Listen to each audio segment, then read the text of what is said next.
Hey everybody, this is LODWise. Today we're going to be talking about Iron-Blooded Orphans number 23.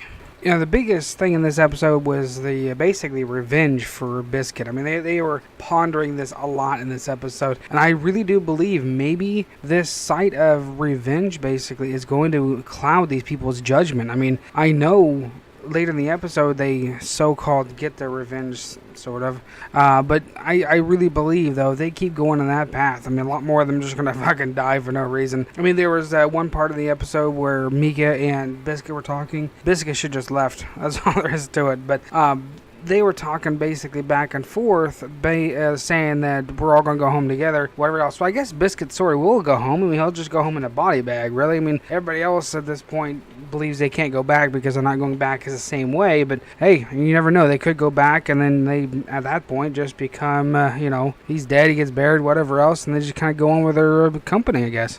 Well, at this point, Ein is now a Borg.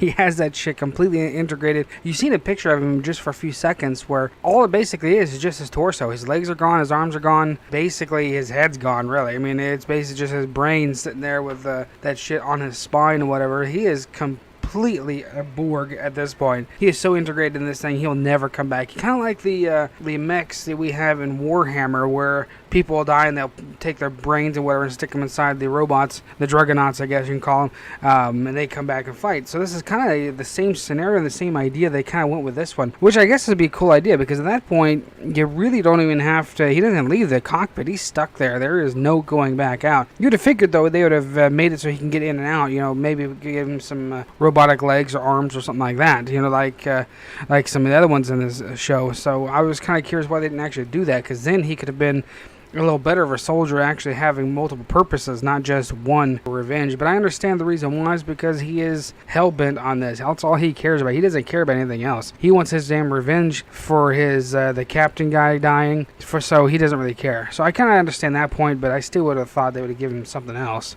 Okay, let's jump down to the last part.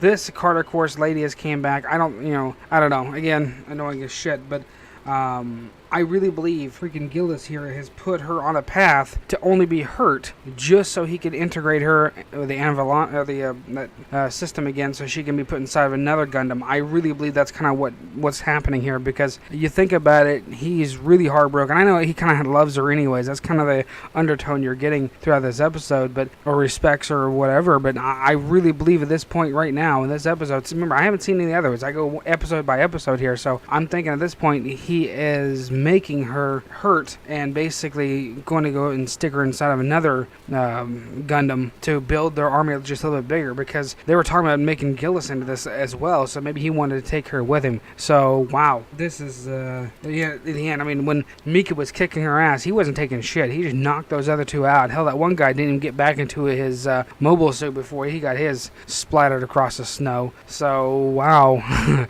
Yeah, that was quite interesting, Bill. See, that was a good fight. I mean, that little grapply arm thing just tore her guy apart, her little Gundam apart. She almost got killed by her own weapon, but then that's when Gillis saved her. But I think he only saved her to take her back to turn her into basically a superpowered mobile suit. I guess a Gundam if they have any frames left, I guess. But I really believe that's kind of where he's going and what he's going to be doing. So that's the reason why he was really heartbroken at the end, maybe. I mean, or he could just been, heartbroken she was actually dead. Hell, we never know. So guys, hey, if you guys like those, hit those like button, hit those subscribe button, leave those comments and theories. I definitely read them, and I'll catch you guys next time.